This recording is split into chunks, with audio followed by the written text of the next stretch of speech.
The Groundskeeper. Chapter 1. The stop signs in Meridian, Texas had been the same burnt orange color since 1987, which was also the year Douche Hartley decided he'd never trust anything that couldn't fit in a shoebox. This philosophy had served him well for 38 years, right up until the moment he found the thing behind the greenhouse.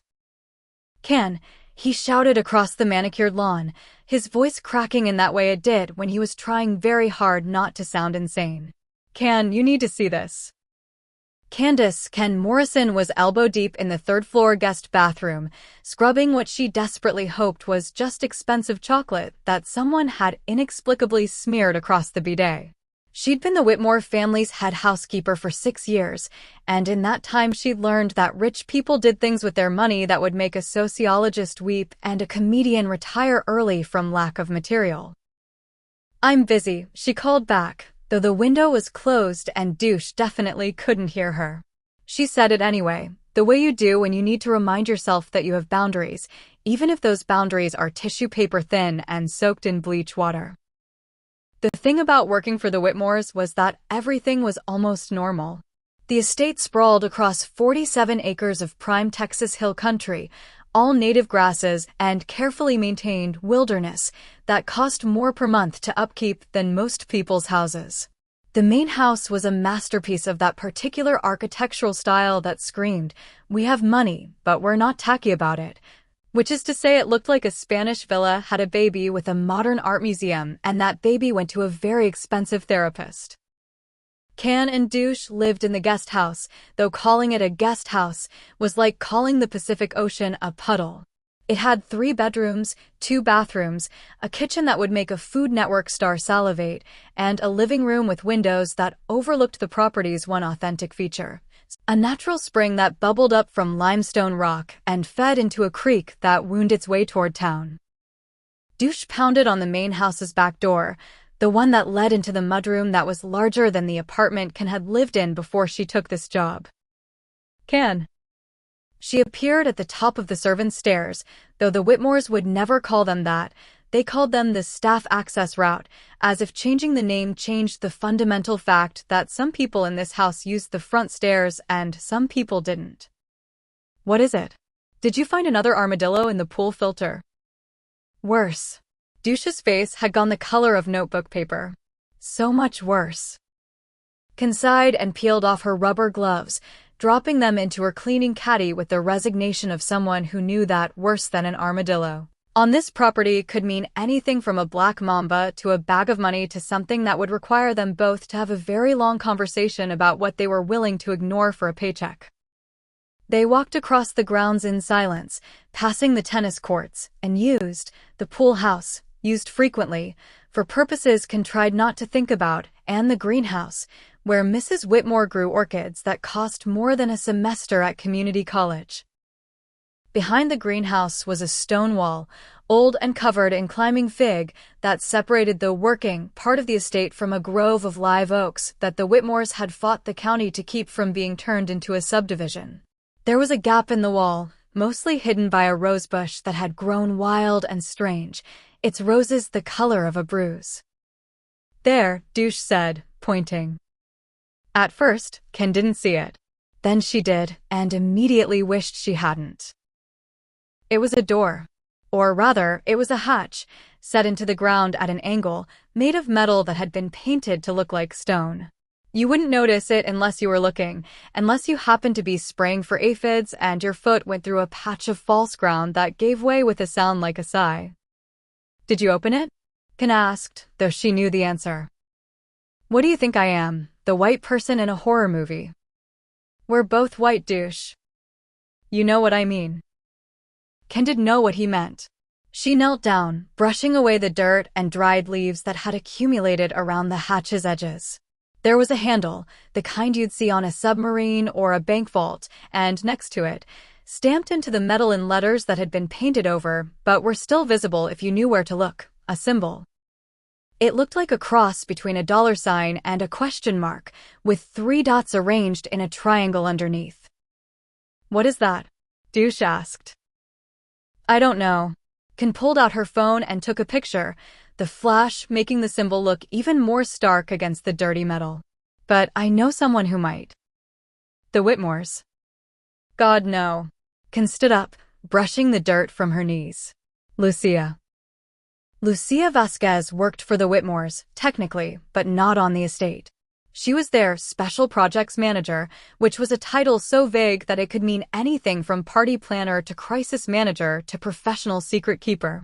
Ken had met her exactly 3 times in 6 years, once at the staff Christmas party, which the Whitmores held in January and called a New Year's celebration to avoid the religious implications. Once when Lucia had come to the estate to pick up some documents that Mrs. Whitmore had refused to email, and once at a Domino's on the edge of town where they'd both been picking up pizzas at midnight and had shared a look of mutual recognition that said, "We both know something is wrong with this family, but we both need the money."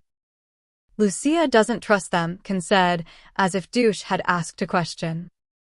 Yeah, well, I'm not sure I trust them either, and I've been living on their property and eating their leftover catering for 5 years. 6 years. Feels like 100. They stood there for a moment, looking at the hatch, both of them knowing that opening it would change things, would move them from the category of staff who keeps their head down to staff who sticks their nose where it doesn't belong. And that was a category that tended to result in either a very large severance check or a very small obituary. We should tell someone, Douche said. Who? The police? And say what? Hi, we found a door on private property where we work and we're calling to report that our bosses have a door. Douche pulled a crushed pack of cigarettes from his pocket. He'd quit smoking 3 years ago, but still carried them around like a talisman, and stuck one between his lips without lighting it. This is bad, Ken. I know. Like, really bad.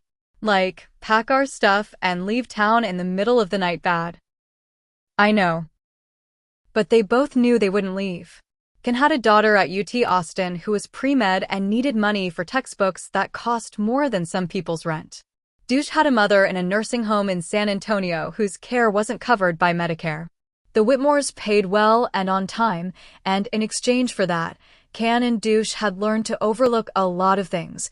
The weird phone calls at 3 a.m., the visitors who arrived in cars with tinted windows and left before sunrise, the fact that Mr. Whitmore's business trips always seemed to coincide with natural disasters or political upheavals in countries that most Americans couldn't find on a map. We'll call Lucia, Ken said. Tomorrow. After the Whitmores leave for Peru.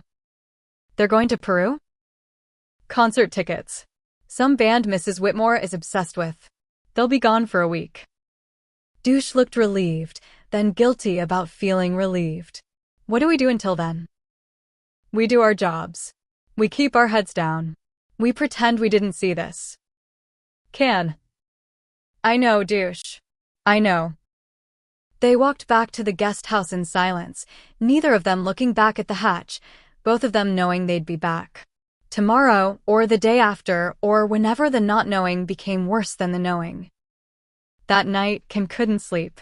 She lay in her bed, staring at the ceiling, thinking about the symbol on the hatch. 3 dots in a triangle. She'd seen that before somewhere, but she couldn't remember where. At 2:17 a.m., she got up and made herself a fried honey bun, heating it in the microwave until the glaze got all crystallized and wrong. She ate it standing at the kitchen counter, washing it down with tap water from a USC mug her daughter had sent her, and tried not to think about the fact that she'd been cleaning other people's houses for most of her adult life and still couldn't afford to send her daughter a care package without calculating whether she could skip her own groceries that week. Across the lawn, in the main house, a light was on in Mr. Whitmore's study. She could see his silhouette moving back and forth, like a man pacing in a cage. At 2:34 a.m., the light went out. At 2:35 a.m., Ken's phone buzzed with a text from Douche. You awake? Yeah, she texted back. Can't stop thinking about it. Me either. What do you think is down there? Ken thought about all the possibilities. Money, drugs, weapons, bodies, evidence of crimes she couldn't even imagine. I don't know, she typed. But I don't think it's anything good. Should we leave? And go where? Douche didn't respond for a long time. Then, good point. Get some sleep, Ken typed. We'll figure it out tomorrow. But neither of them slept.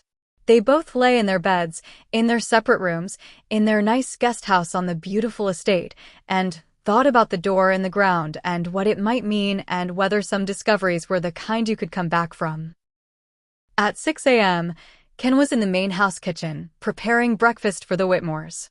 Mrs. Whitmore liked her eggs poached, her toast dry, her coffee strong enough to strip paint. Mr. Whitmore ate whatever was put in front of him with the mechanical efficiency of a man who viewed food as fuel and nothing more.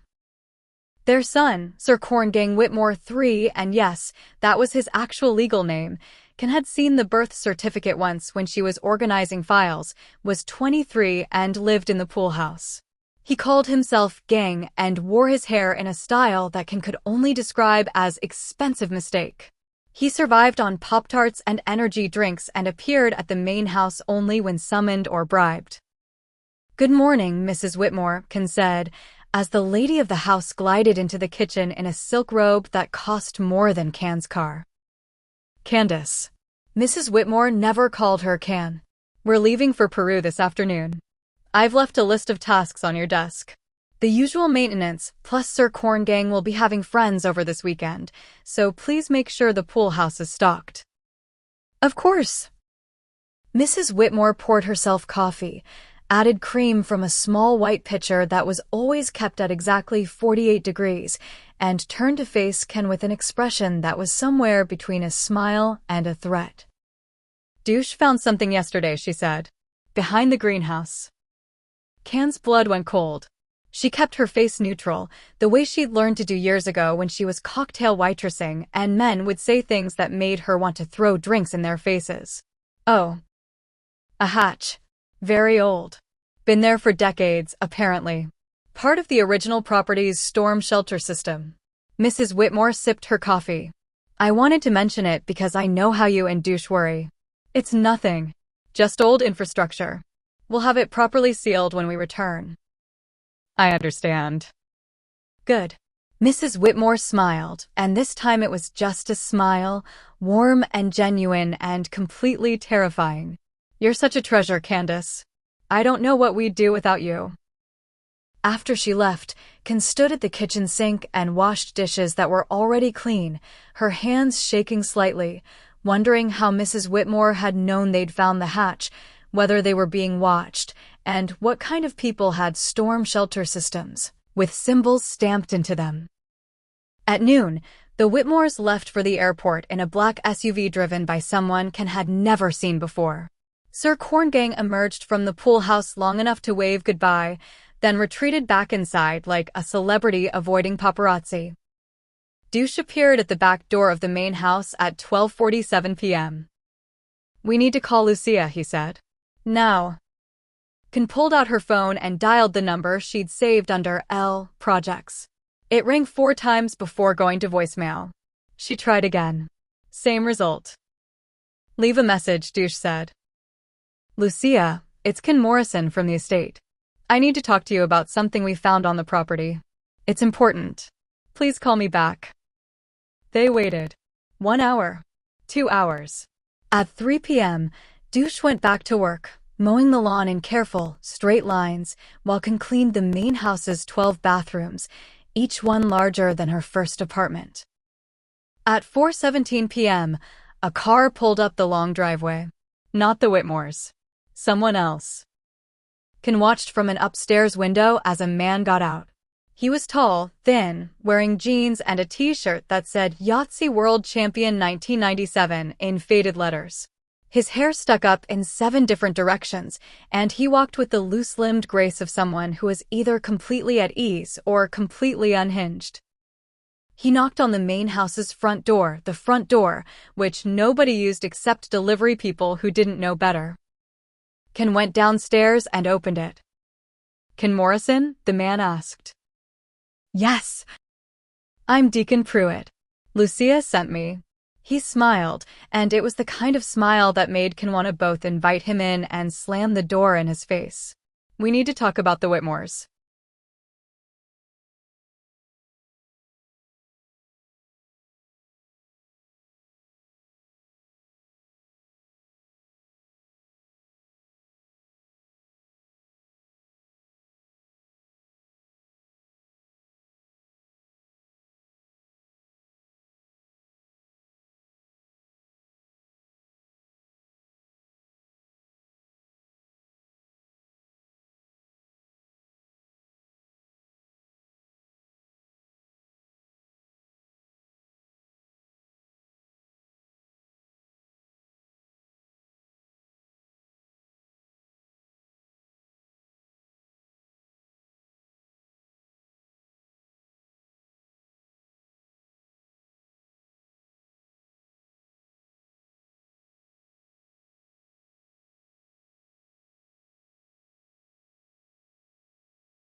Chapter 4.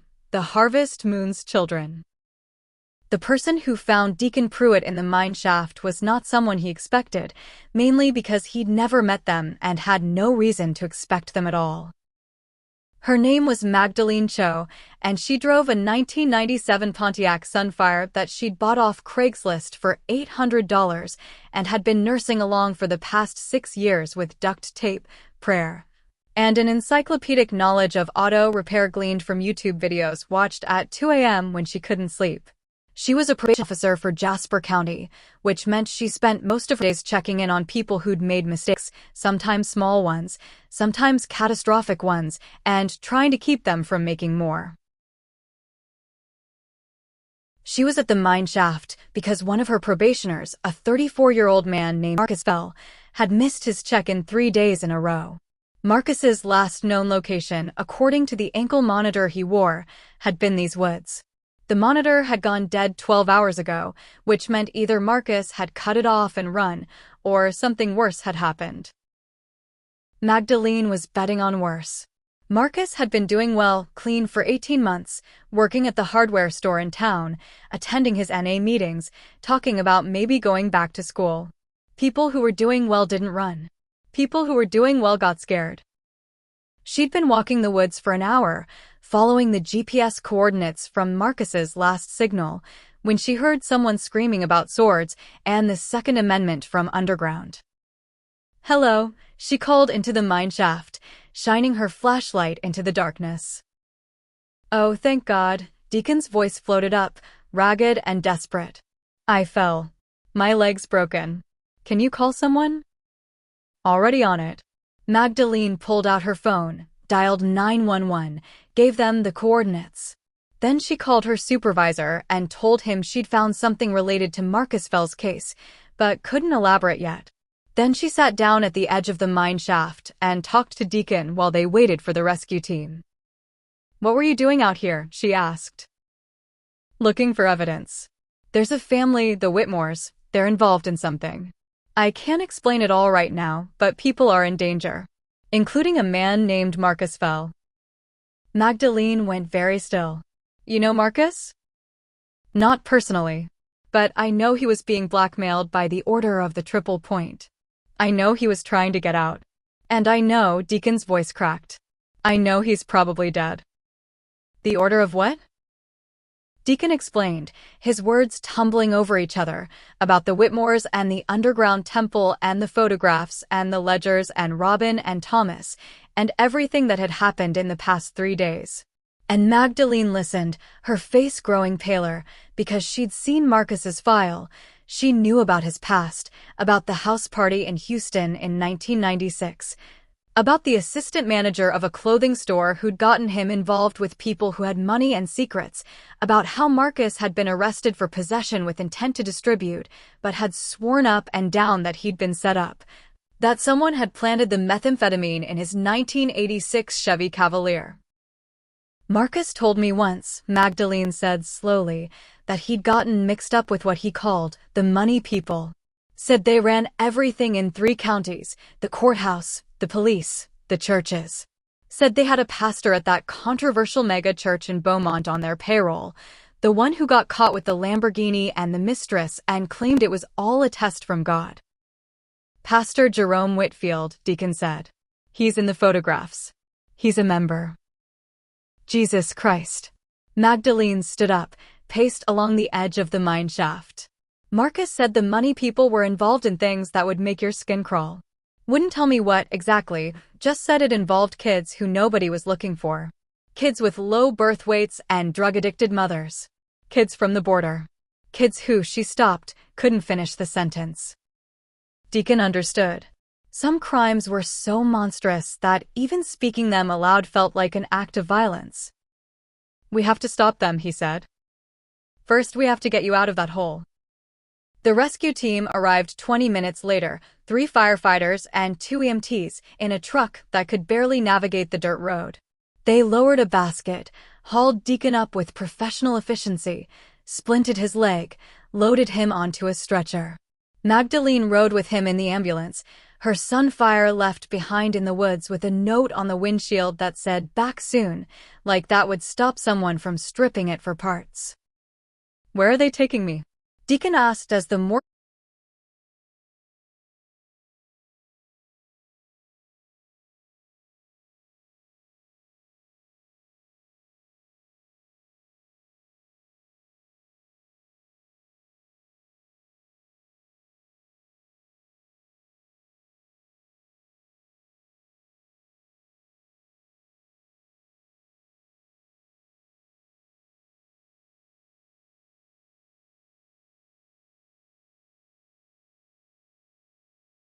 could barely navigate the dirt road. They lowered a basket, hauled Deacon up with professional efficiency, splinted his leg, loaded him onto a stretcher. Magdalene rode with him in the ambulance, her sunfire left behind in the woods with a note on the windshield that said, "Back soon," like that would stop someone from stripping it for parts. "Where are they taking me?" Deacon asked as the morphine kicked in and his words started to slur. "County hospital. It's the only one close enough." No, the order owns the hospital. I'll stay with you," Magdalene said. "I'm a probation officer.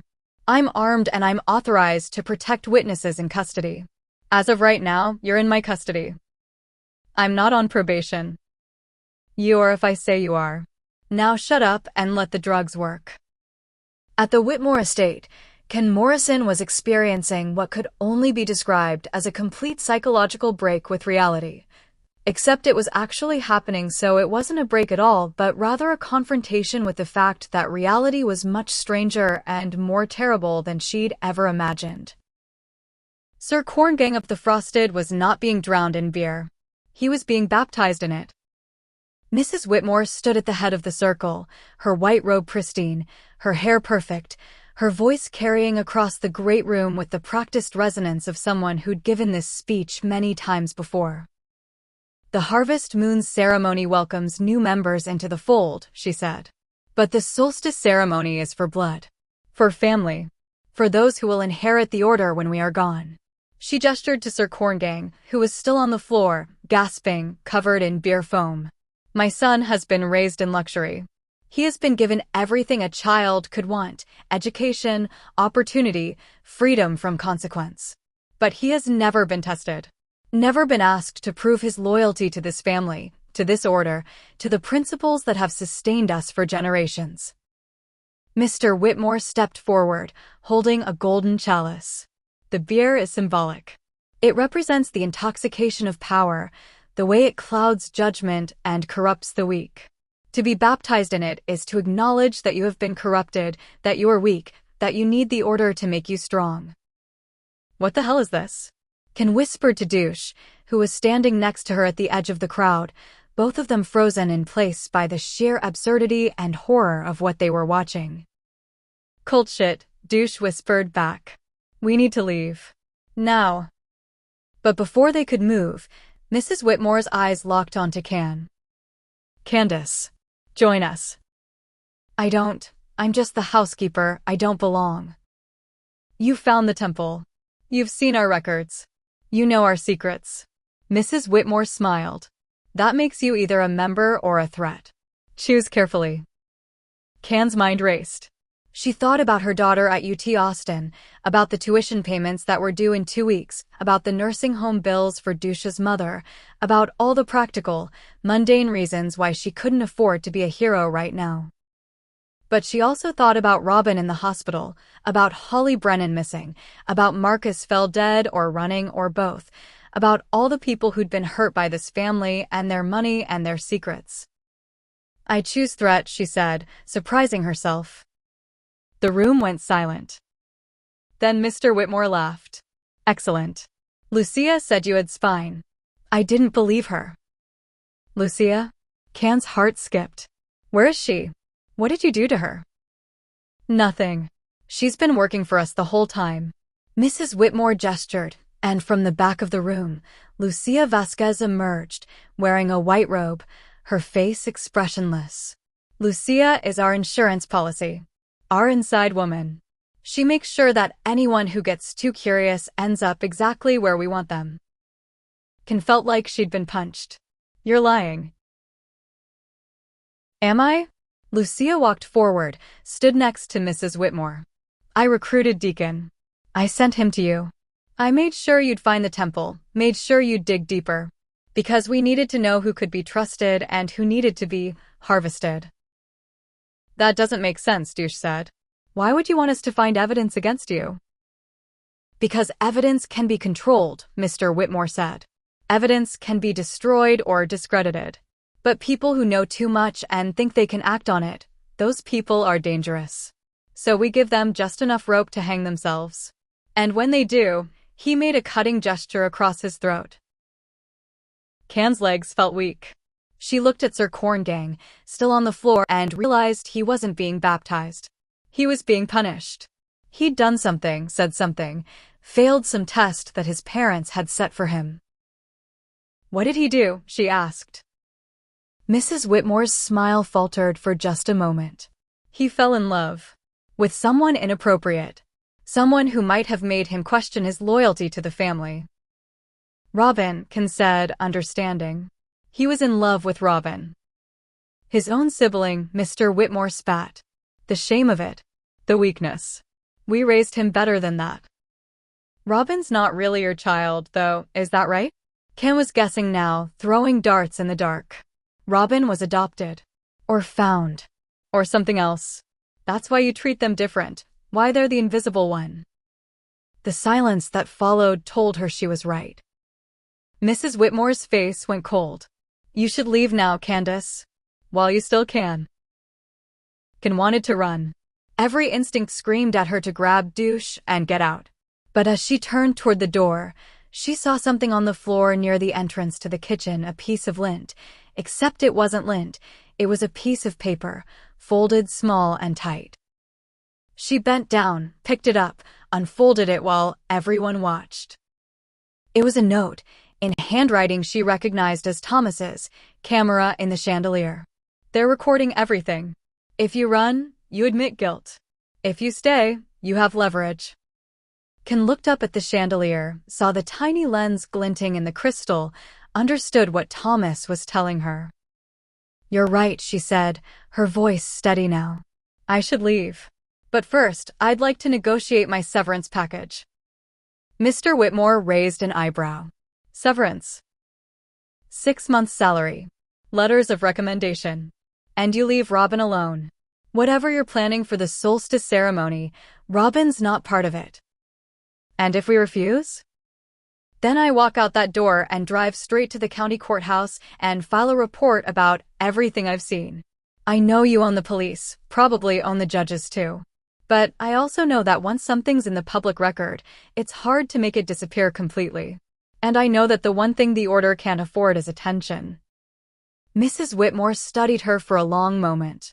Then she laughed, genuinely amused. You're bluffing. You have no proof. Don't I? Ken pulled out her phone, showed them the screen. She'd been recording since she'd entered the room. Every word, every image, the whole baptism ceremony. I'll admit, the audio quality's not great with the phone in my pocket. But it's something. Douche made a sound like a strangled cat. The crowd of robed figures shifted, murmuring. Mr. Whitmore's face went purple. You little. But Mrs. Whitmore held up a hand. Deal. 6 months' salary, letters, and we forget you exist. But if you ever speak about the order, if you ever try to use that recording, you'll find that there are worse things than losing a job. I'm sure there are. Ken walked toward the door, her legs shaking, but her voice calm. Come on, Douche. We're done here. They made it to the kitchen before the shaking got too bad.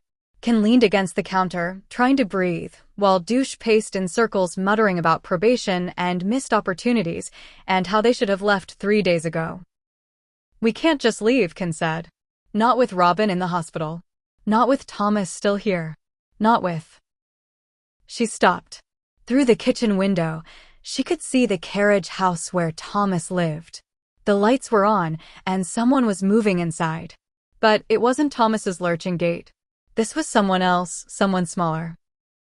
Oh God, Ken said. There's someone in there.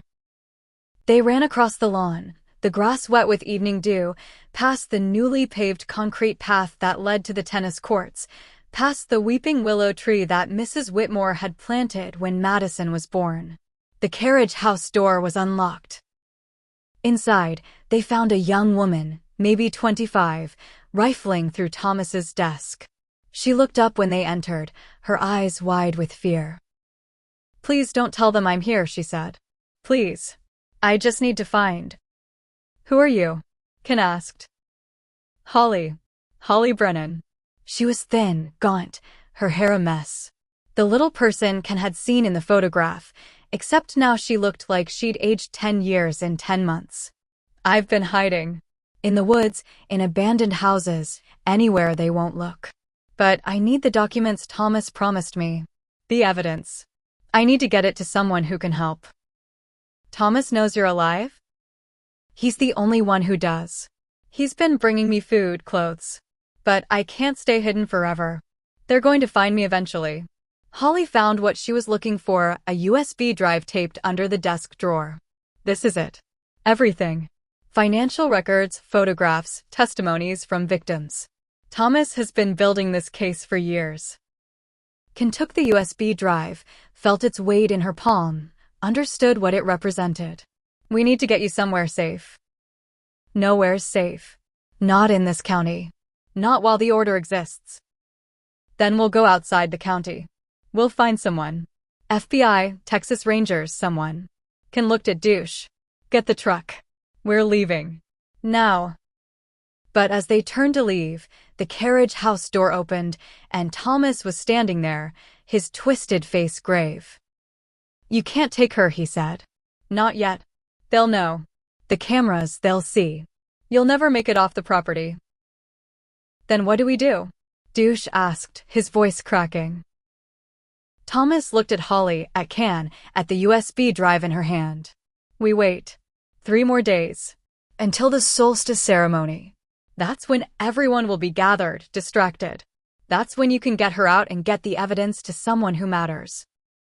3 days, Ken repeated. "Robin might not have 3 days." "I know," Thomas said, and his good eye was wet again. "But it's the only chance we have." At County Hospital, Robin Whitmore had been in surgery for 4 hours. The poison, and it was definitely poison, the doctors confirmed, some kind of custom cocktail that combined household cleaning products with pharmaceutical compounds, had damaged their liver, their kidneys, parts of their digestive tract. They'd survive, probably, but recovery would be long and painful. When Robin finally woke up, it was to fluorescent lights and the smell of antiseptic and Magdalene Cho sitting in a chair by the window, reading a file. "Where am I?" Robin whispered. "County Hospital. You've been here for 6 hours. You were poisoned." Magdalene closed the file. "I'm Magdalene Cho, probation officer. I'm here because you're connected to a case I'm working on, Marcus Fell. You know him?" "I gave him money. Tried to help him get away from my family. He's missing. Has been for 3 days." Robin closed their eyes. "Then he's dead." That's what they do. When people try to leave, when people know too much, they disappear. They call it the harvest. Make it sound religious, holy, like they're doing God's work. But it's just murder. Murder and worse. Worse. Robin's eyes opened, and they were ancient, haunted. "You know what worse means. You've been a probation officer long enough. You've seen the kids who come into the system with no birth certificates, no records, no history. Kids who appear out of nowhere and disappear just as fast. Kids who, they stopped, couldn't continue." Magdalene did know. She'd seen those kids. She'd tried to help them, tried to find out where they came from, but the trail always went cold. Social services would take them, place them in foster care, and then something would happen, a file would get lost, a caseworker would transfer, a judge would seal the records, and the kids would vanish again. "The order is trafficking children," she said quietly. "Among other things. The children are just one revenue stream. They also traffic in secrets, in blackmail, in influence. They find powerful people with shameful needs, and they fulfill those needs, and then they own those people forever. Robin's voice was flat, mechanical, like they were reciting facts that had long since lost their ability to shock. My mother told me once, when she was drunk, that the order started as a religious group but evolved into something else. A business. The most profitable business in East Texas. "We're going to stop them," Magdalene said. "You can't. Too many people are involved. Too much money at stake. Watch me."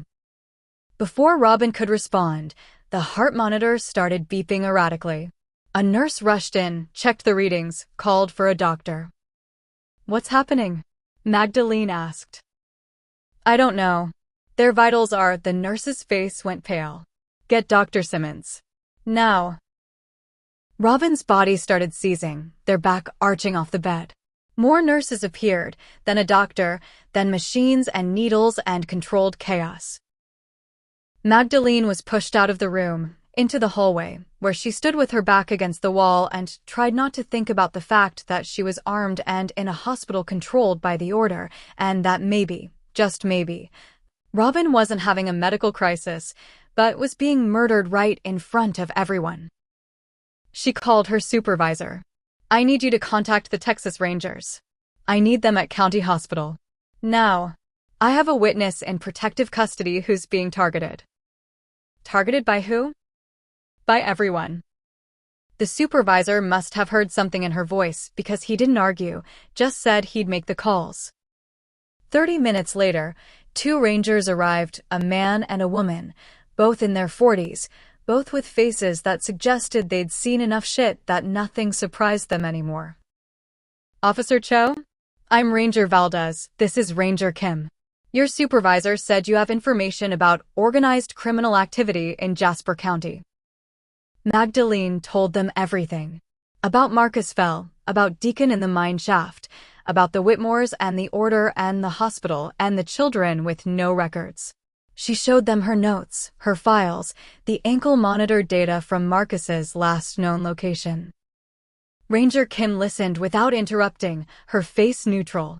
When Magdalene finished, Kim exchanged a look with Valdez. "We've been hearing rumors about something like this for years," Kim said. "But every time we try to investigate, the trail goes cold. Witnesses disappear, evidence gets destroyed.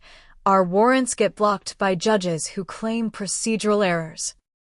"Because the order owns the judges," Magdalene said. "So it seems." Valdez pulled out his phone. "We're going to need to move fast. If they know we're here, they'll start destroying evidence. We need to secure the Whitmore estate before." Robin's room door opened. Dr. Simmons emerged, pulling off his surgical mask.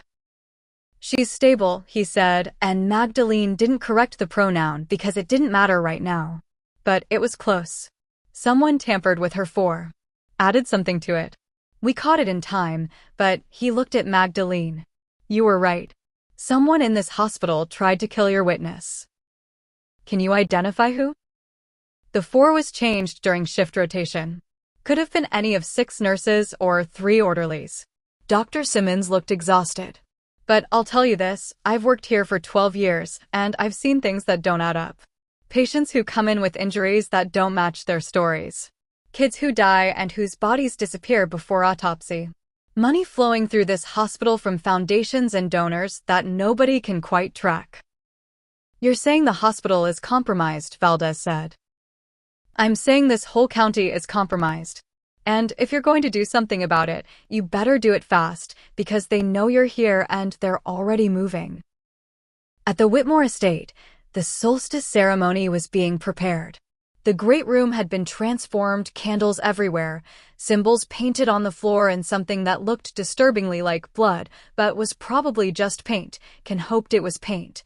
And a wooden platform erected in the center where Sir Corn Gang was being made to kneel. Can and Douche watched from the kitchen, hidden behind the service door. "We should go," Douche whispered. "Right now. While we still can. We can't leave Thomas and Holly. Thomas can take care of himself. Holly's not our responsibility." "Then whose responsibility is she?" Ken turned to look at him. "We're the ones who found the temple. We're the ones who know what's happening. If we leave now, we're complicit. We're already complicit. We've been working here for years, taking their money, cleaning their houses, pretending we don't see things. Then maybe it's time we stop pretending. Before Douche could respond, the back door of the kitchen opened and a small figure slipped inside, a child, maybe 8 or 9 years old, with dark hair and eyes that had seen too much. "Please," the child whispered. "Help me. They're going to at the ceremony. I heard them talking." Ken knelt down. "Who are you?" "Maria. My name is Maria. I came here 3 months ago. They said I'd have a family, a home. But it's not a home. It's..." The child started crying, and Ken pulled her close, held her while she sobbed. Douche looked like he might be sick. "Jesus Christ. She's one of the kids. One of the ones they..." "Don't," Ken said sharply. "Don't say it." But they both knew. This was what the order did. This was the harvest. Children taken from desperate situations, promised safety, and then used for things that neither Ken nor Douche wanted to imagine. "We're getting you out of here," Ken said to Maria. "Right now. Both of you." She looked at Douche. "Get the truck. Bring it around to the back. We're leaving. Tonight. Ceremony or no ceremony." Douche nodded and ran. Ken held Maria's hand and walked quickly through the kitchen, through the mudroom, out the back door. The night air was cold, clear, the stars overhead brilliant in the way they only got out here, far from city lights. She thought about Mauriceville, about lying on a trampoline as a teenager, watching the sky, believing that the universe was orderly and just, and that good things happen to good people. What a stupid thing to believe. The truck pulled up, Douche at the wheel. Ken lifted Maria into the back seat, buckled her in. "Where are we going?" Maria asked. "Somewhere safe. I promise." They were pulling out of the driveway when headlights appeared behind them, a Corvette, moving fast. Then another car, a Lamborghini. Then a 2010 F-150 identical to the one they were driving. "They're following us," Douche said, his voice tight with panic. "Drive faster." "I'm trying." The Corvette pulled alongside them, and Ken could see the driver, Lucia, her face impassive. She gestured for them to pull over. "Don't stop," Ken said. But the Lamborghini cut in front of them, forcing Douche to brake hard. They fishtailed, nearly went off the road, came to a stop at the edge of the property near the county road. Lucia got out of the Corvette, walked up to Ken's window. "Give us the child." "No. This isn't a negotiation. That child is property of the order. You're stealing." "She's a human being, you psychopath." Lucia's face didn't change. "I know what you think of me. I know what you think I am. But you don't understand the game we're playing here. If you take that child, if you run, you'll be dead before you reach the county line. They have people everywhere. Police, judges, ordinary citizens who owe them favors. There's no escape." "Then I guess we'll die trying," Ken said.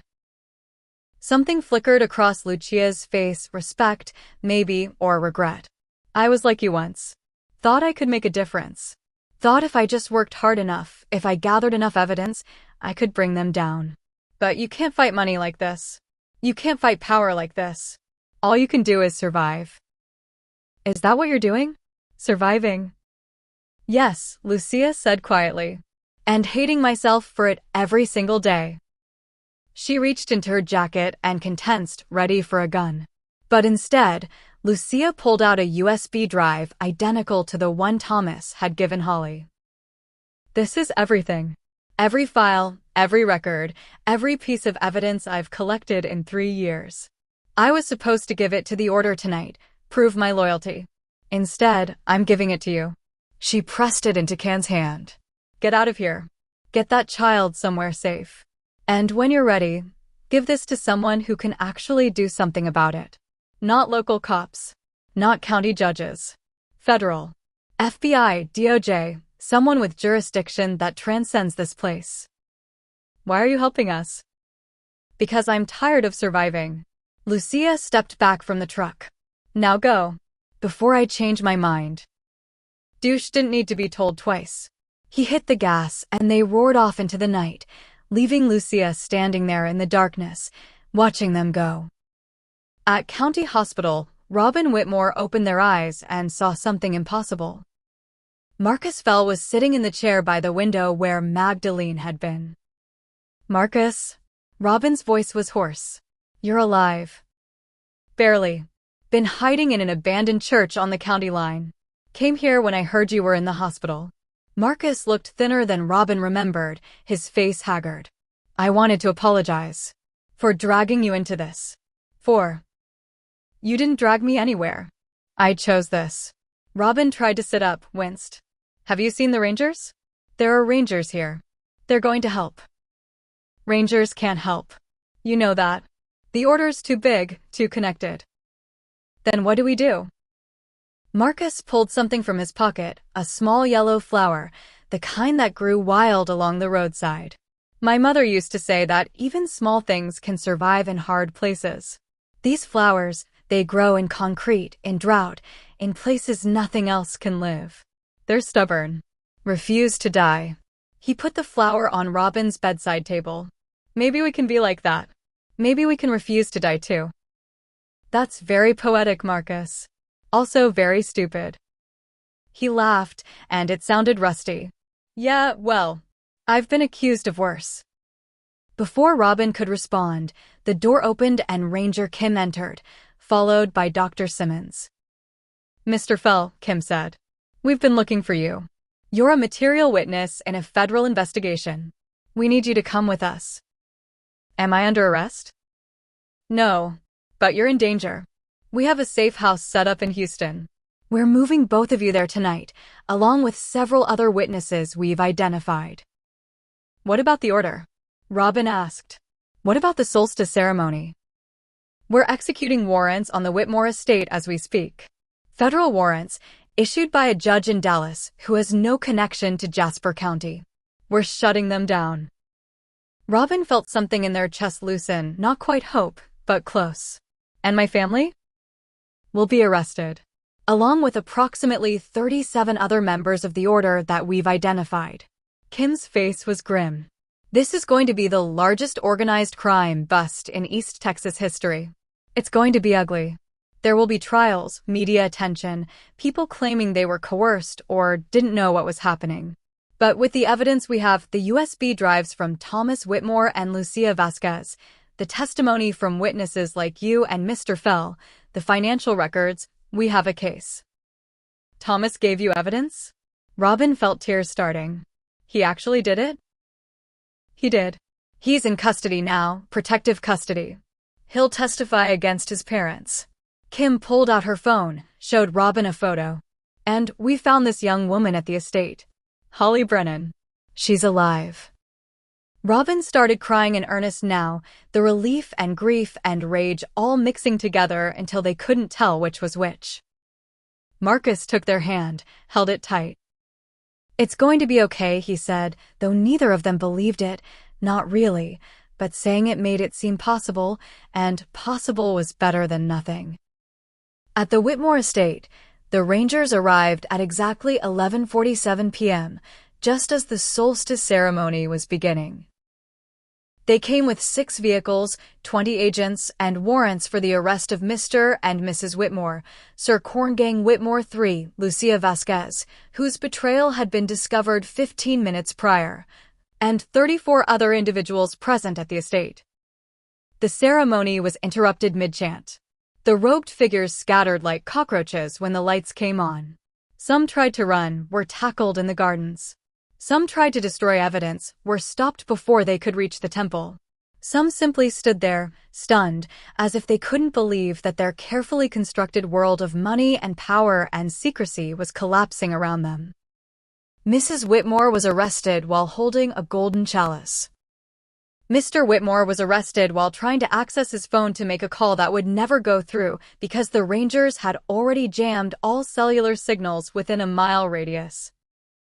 Sir Corngang, still kneeling on the platform, soaked in beer and shame, looked at the Rangers and said, "Thank God.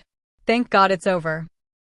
Pastor Jerome Whitfield was found in a closet, hiding behind winter coats, still wearing his ceremonial robe. He was arrested without incident and would later claim that he'd been conducting spiritual research and had no idea the order was involved in criminal activity. A claim that would fall apart when prosecutors introduced evidence of the $2.3 million he'd received from order accounts over the past 5 years.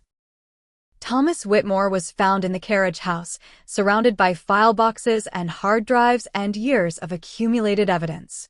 He smiled when Ranger Valdez entered, his twisted face almost beautiful in its relief. "I've been waiting for you," Thomas said. "For years, I've been waiting." "We're sorry it took so long," Valdez replied. Better late than never. Thomas stood up, wobbling slightly. "There's something else you should know. Something about the children. Where they came from, where some of them went. It's in the files, but I want to tell you myself so there's no confusion." And so he did. He told them about the network that stretched from the border to Houston to Dallas. About the low birth weight babies taken from drug-addicted mothers who couldn't care for them. About the children adopted through channels that circumvented normal processes. About the families who paid extraordinary sums for children who came with no paper trails, no histories, no complications. About the other children, the ones who weren't adopted, who were kept for other purposes that Thomas described in clinical, detached language because the alternative was to break down completely. Ranger Valdez recorded everything, his face impassive, professional, though his hands were shaking slightly when he turned off the recorder. "You're a hero," he told Thomas. "You know that, right? You could have walked away, kept your comfortable life, ignored all of this. But you didn't." "I'm not a hero. I'm complicit. I lived here, I benefited from their money, I stayed silent for years before I started documenting. Thomas is good, I was wet. But maybe I can be useful. Maybe that's something." "Useful is more than most people manage," Valdez said. "Come on. Let's get you somewhere safe." 3 days later, Ken Morrison sat in a conference room in Houston, giving her statement to an FBI agent named Melissa Torres who had the demeanor of someone who'd heard everything and been surprised by nothing. Next to Ken was Douche, who'd spent the past 72 hours alternating between terror and giddiness, like he couldn't quite believe they'd survived. Maria, the little girl they'd rescued, was in protective services now, being cared for by people who specialized in trauma and recovery. She'd asked for Ken before they separated, had held her hand and said, "Thank you for not leaving me," and Ken had cried for the first time in years, ugly crying that came from somewhere deep and raw. "So let me make sure I have this right," Agent Torres said, reviewing her notes. "You found an underground temple on your employer's property. You investigated. You discovered evidence of organized criminal activity, including child trafficking, blackmail, money laundering, and multiple murders. You confronted your employers. They threatened you. You escaped with a witness and evidence. And throughout all of this, you continued to clean their bathrooms and make their beds because you needed the paycheck." "When you say it like that, it sounds insane," Ken said. "It is insane. But it's also the most honest thing I've heard in this entire investigation." Agent Torres closed her notebook. "Most people in your position would have looked the other way. Would have taken the money and convinced themselves that what they didn't acknowledge wasn't real. You didn't do that." "I almost did," Ken admitted. "Every single day I almost did." "But you didn't. That's what matters." Torres stood up, extended her hand. "We're going to need you to testify. Both of you. The trial's going to be a circus. High-profile defendants, media attention, defense attorneys who cost more per hour than most people make in a week. It's going to be ugly." "We'll do it," Douche said, and Ken looked at him, surprised by the certainty in his voice. "Yeah," Ken said. "We'll do it." After the interview, they walked out into the Houston afternoon, the sun bright and hot in a way that felt cleansing, like it was burning away all the darkness of the past week. Douche lit one of his unsmoked cigarettes, put it between his lips, took it out again. "What are you going to do now?" "About work, I mean." About money. I don't know. Figure something out. Ken pulled out her phone, saw she had 17 missed calls from her daughter. But first, I need to call Emma. Tell her what happened. She's going to think I've lost my mind. Have you? Maybe. But if I have, it's the good kind of losing it. The kind where you stop accepting things you shouldn't accept. Her phone buzzed with a text from Thomas. They're letting me testify remotely because of my condition. My lawyer says I'll probably avoid jail time since I was documenting everything as evidence. Trying to decide if that's justice or just more privilege. Either way, thank you. For not running. For caring. T.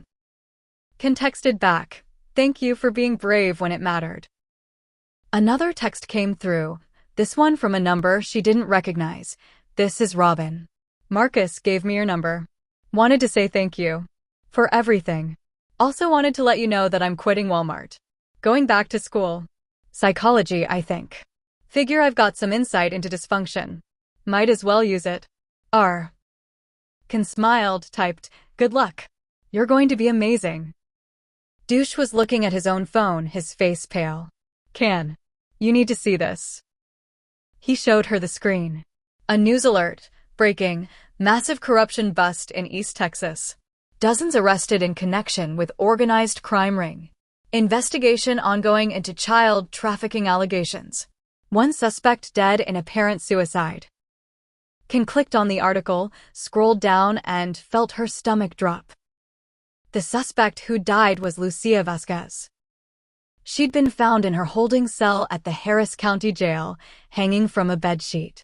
The article said it appeared to be suicide, though an investigation was pending. Jesus, Douche whispered. Do you think? I don't know. Ken's hands were shaking. She gave us that USB drive. She helped us escape. Maybe she couldn't live with what she'd done. Or maybe someone made sure she couldn't testify. They stood there in the parking lot, in the bright Houston sunshine, and Ken thought about Lucia's face in the darkness, the way she'd said, I'm tired of surviving. Maybe it had been suicide. Maybe it had been murder disguised as suicide. Either way, Lucia Vasquez was gone, and with her went whatever testimony she might have provided, whatever secrets she still held. We need to be careful, Ken said. Even with arrests, even with the Rangers involved, the order had a lot of reach. There could be people still out there. People who want to make sure this stays buried. So, what do? We testify. We tell the truth. And we watch our backs. Ken looked at Douche. You still with me? Where the hell else would I go?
So what do? We testify. We tell the truth. And we watch our backs. Can looked at douche. You still with me?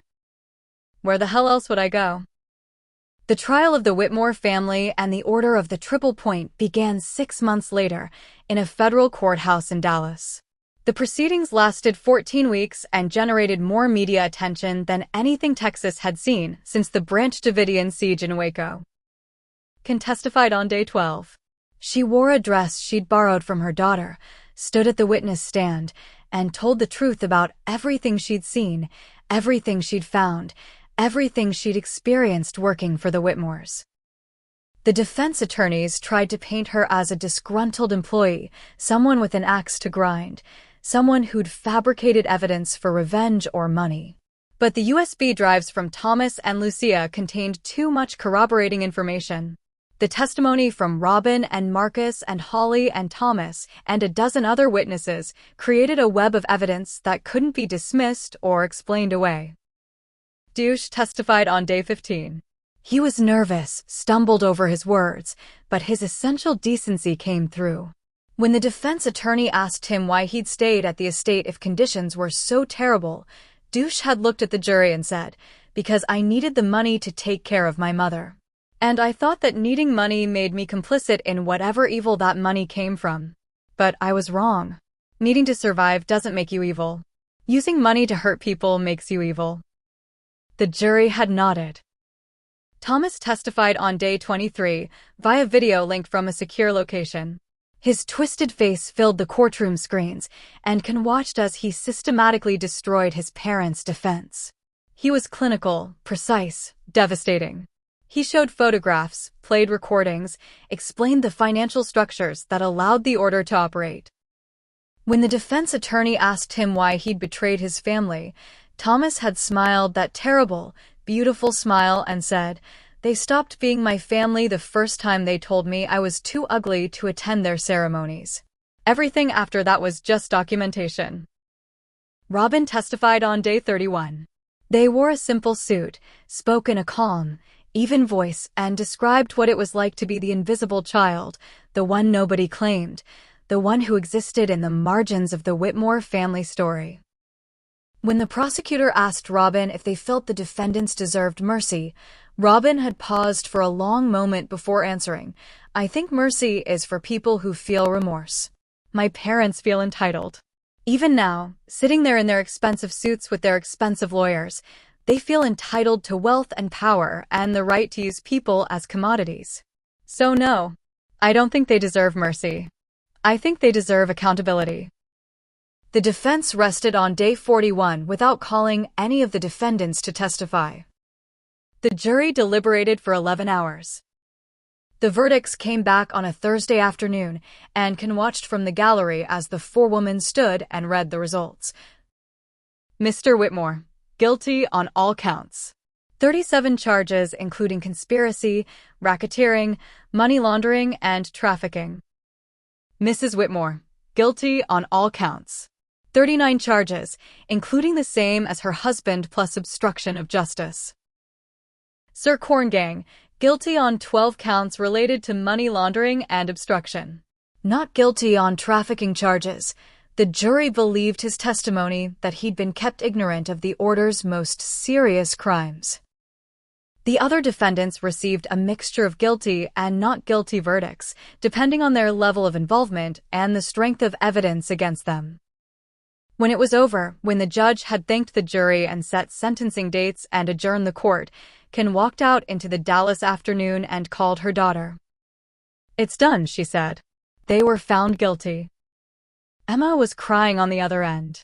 "I'm so proud of you, Mom. So proud." "I'm just tired, baby. So tired. Come visit. Stay for a week. Let me take care of you." "I'd like that."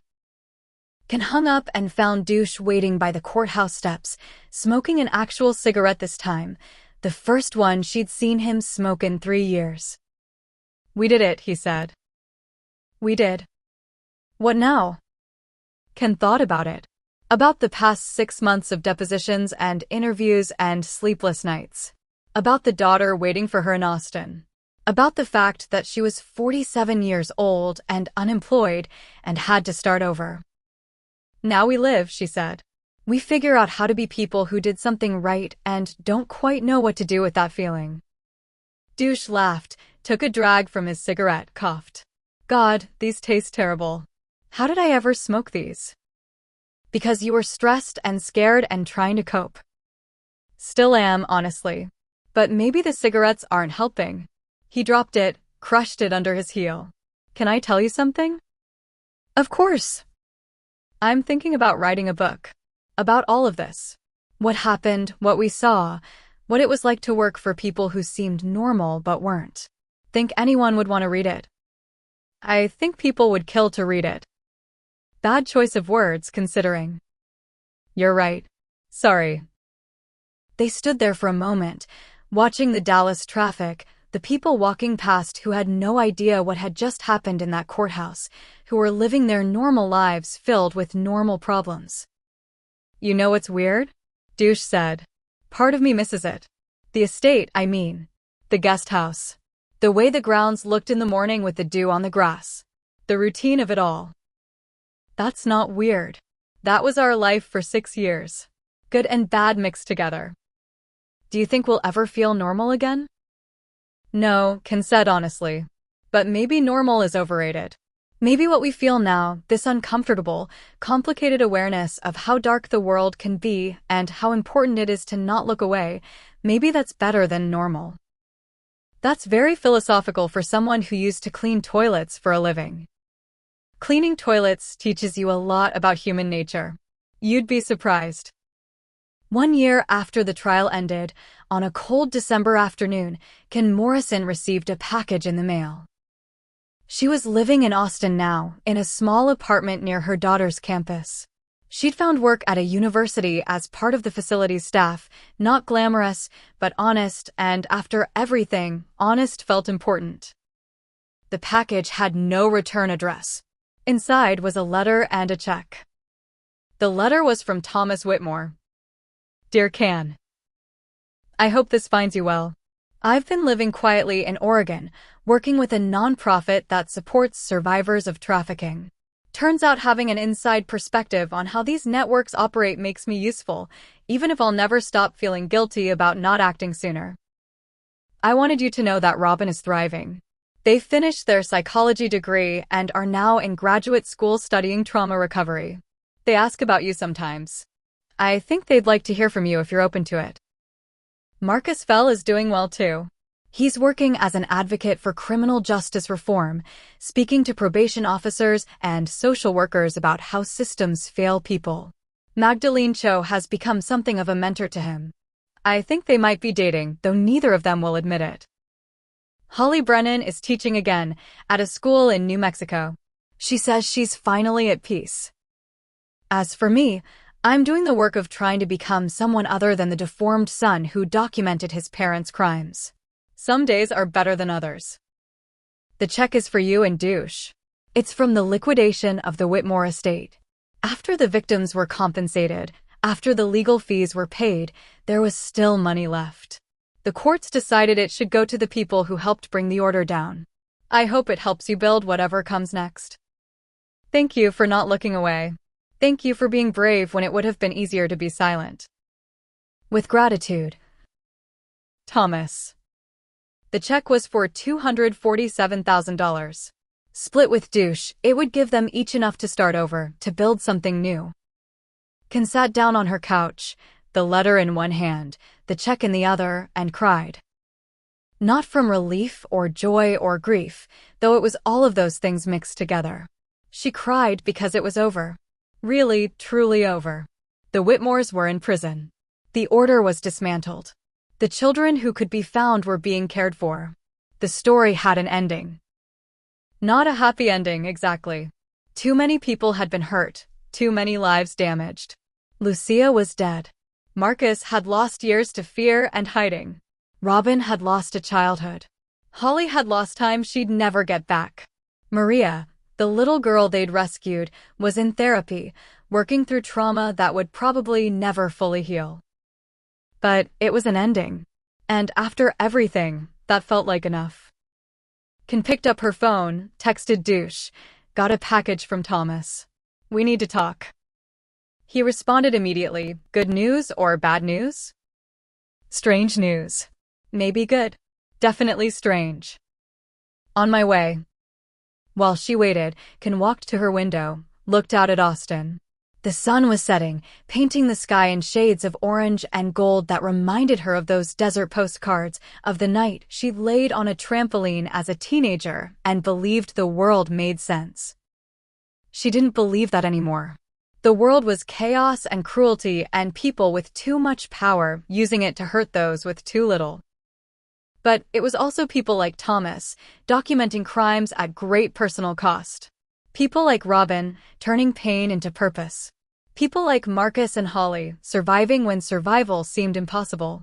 People like Magdalene, showing up day after day to do the difficult, necessary work of caring.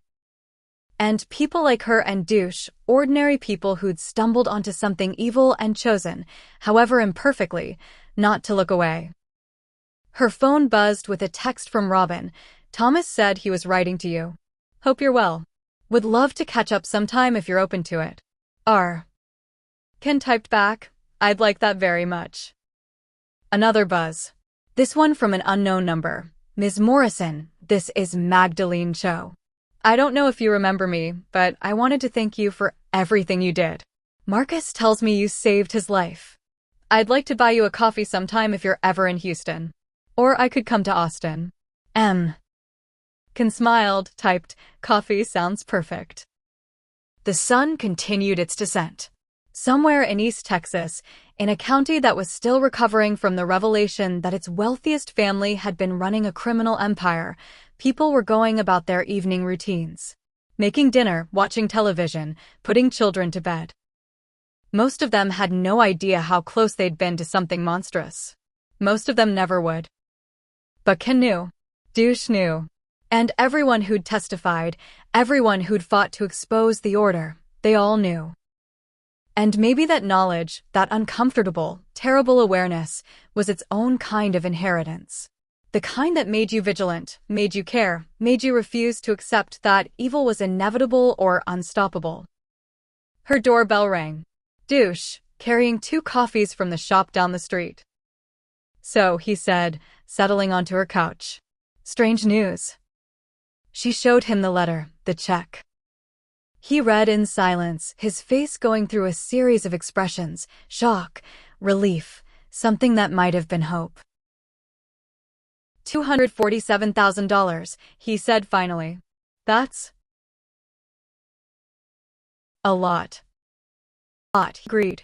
What are you going to do with your huff? I don't know. Maybe go back to school. Maybe start a foundation. Maybe just live carefully and help Emma with her loans and try to figure out who I am when I'm not cleaning someone else's house. She looked at him. What about you?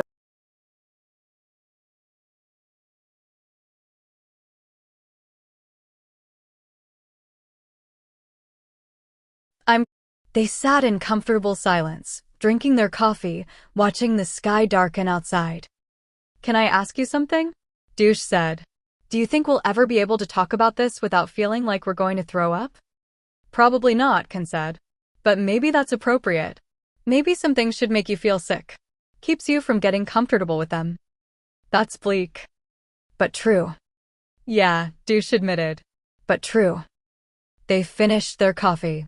Douche left, promising to come back tomorrow to discuss what they should do with the money, how to split it fairly, whether they should hire a lawyer or an accountant or just figure it out themselves. Ken locked the door behind him, turned off the lights, and went to bed. That night, she dreamed of the estate. But in the dream, it was different. The greenhouse was full of those small yellow flowers that grew in impossible places, the ones Marcus had talked about. The underground temple was flooded with light, all the symbols washed away. The main house was empty, its rooms open to the air, its secrets finally exposed and rendered powerless. And standing in the center of it all was Maria, the little girl they'd rescued, except she was older now, grown, whole. She was smiling, holding a sword, not a threatening sword, not a weapon, but a ceremonial one, the kind you'd use to cut a ribbon at a grand opening. "Thank you," Maria said, "for not leaving me." Ken woke up crying, but they were good tears. Clean tears. Outside her window, Austin was waking up. The sun was rising. A new day was beginning. And Ken Morrison, former housekeeper, reluctant hero, survivor of the Whitmore estate and the Order of the Triple Point, got out of bed and started living it. Epilogue, 3 years later.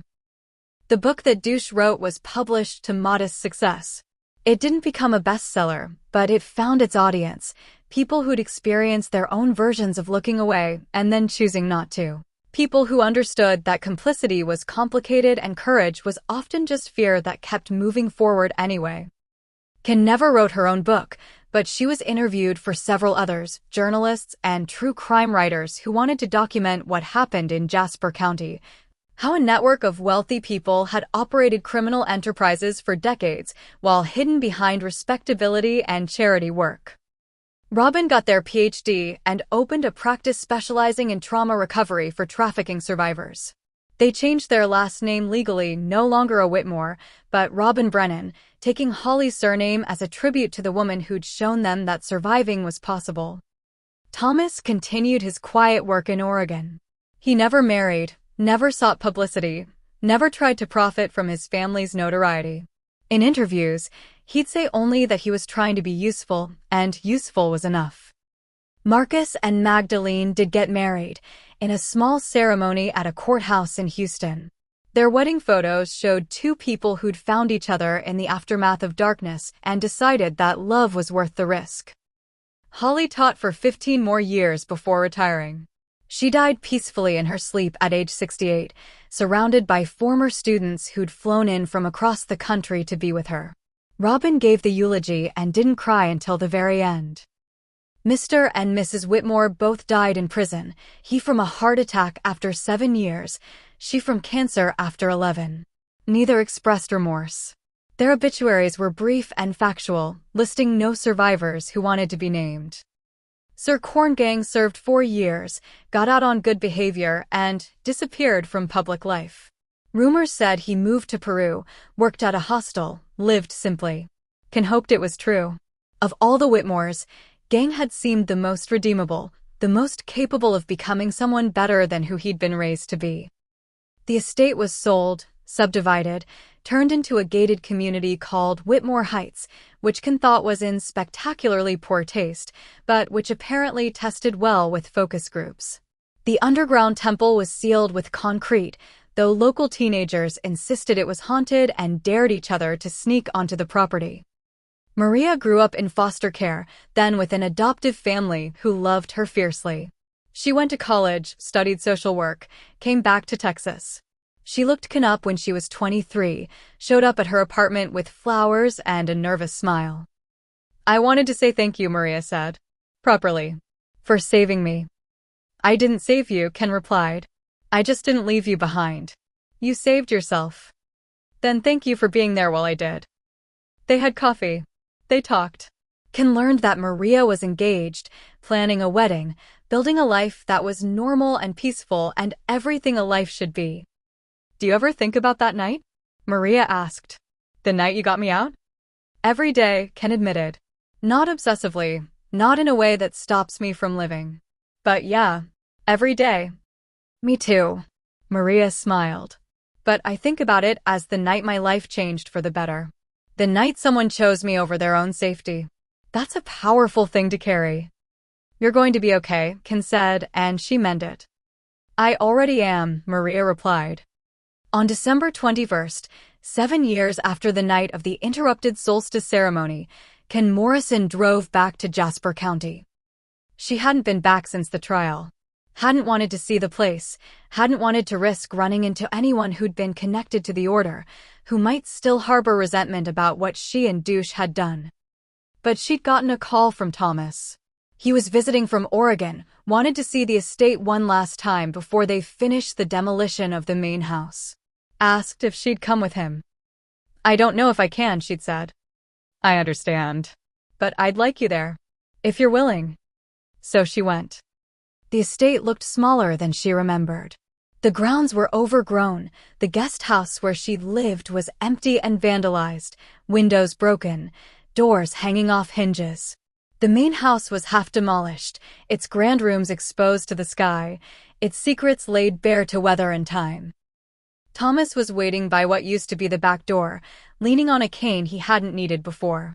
He looked older, frilier, but his smile was the same, genuine, grateful, slightly sad.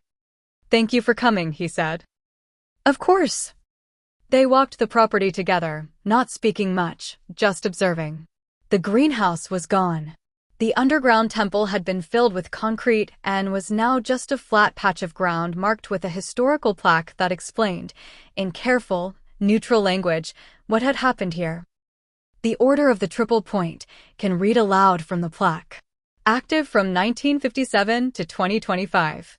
Site of organized criminal activity including trafficking, money laundering, and conspiracy. Dismantled through federal investigation. Let this place serve as a reminder that wealth and power do not exempt anyone from accountability. They wanted to put evil on the plaque, Thomas said. But the lawyers said that was too subjective. Evil seems pretty objective when you're living through it. I suppose it does. They sat on a bench, somehow still intact, near where the tennis courts used to be. The sun was starting to set, painting the sky in those familiar shades of orange and gold. "Do you ever regret it?" Ken asked. "Turning in your family? Testifying?" Thomas was quiet for a long time. "I regret that it was necessary. I regret that they made choices that hurt people. I regret that I waited as long as I did to act." He looked at her with his good eye. "But no. I don't regret stopping them." "Good. Do you regret any of it?" Ken thought about the question. About the 6 years she'd spent working here, the 3 days of discovery and terror, the months of testimony, the years of rebuilding her life. "I regret that it happened at all," she said finally. "I regret that there were victims, that people were hurt, that families were destroyed. But I don't regret that we stopped it. I don't regret that we chose not to look away." They sat until the sun set completely, until the stars came out, those brilliant, impossible stars that you could only see out here, far from city lights. "They're beautiful," Thomas said, looking up. "They are. Do you think any of this mattered?" "In the grand scheme of things. I think it mattered to Maria, to Robin, to Marcus and Holly and everyone who survived because we chose to act." Ken stood up, ready to leave this place behind for good. "That's not the grand scheme. But it's something." Thomas stood too, slower, holding onto his cane. "Thank you, Ken. For everything. Thank you, Thomas. For being brave when it would have been easier to be complicit." They walked back to their cars, hers a modest sedan, his a rental. They hugged goodbye, promised to stay in touch, knowing they probably wouldn't but grateful for the promise anyway. Ken drove away from the estate, watched it disappear in her rearview mirror, and didn't look back. She drove to Austin, to her apartment, to her small, normal, complicated life. And when she got there, she pulled out her phone and texted Douche. "Went back to the estate today. It's really over. Finally, completely over." He responded immediately, "Thank God. Let's never talk about it again." She smiled, typed, "Deal." But they would talk about it again, of course. In therapy, in conversations with Emma and Marcus and Robin and everyone who'd been touched by what happened. They'd talk about it because that's what survivors do. They bear witness. They remember. They refuse to let the world forget that evil is real and that ordinary people can fight it. But for tonight, for this one quiet evening in December, Morrison allowed herself to pretend that it was over, that she could be just a woman in her 50s living in Austin, cleaning buildings at a university, visiting her daughter on weekends, planning for a future that didn't involve underground temples or secret societies or the complicated mathematics of complicity. She made herself dinner, nothing fancy, just pasta and sauce from a jar. She watched television, something mindless and comfortable. She went to bed at a reasonable hour. And she slept without dreaming, without nightmares, without waking up in a cold sweat thinking about doors and the ground and children who needed saving and the terrible weight of knowing things you wished you didn't know. She slept. And in sleeping, she rested. And in resting, she healed. And in healing, she lived. The end. 1 Peter 5 verse 8, Be sober-minded, be watchful. Your adversary the devil prowls around like a roaring lion, seeking someone to devour.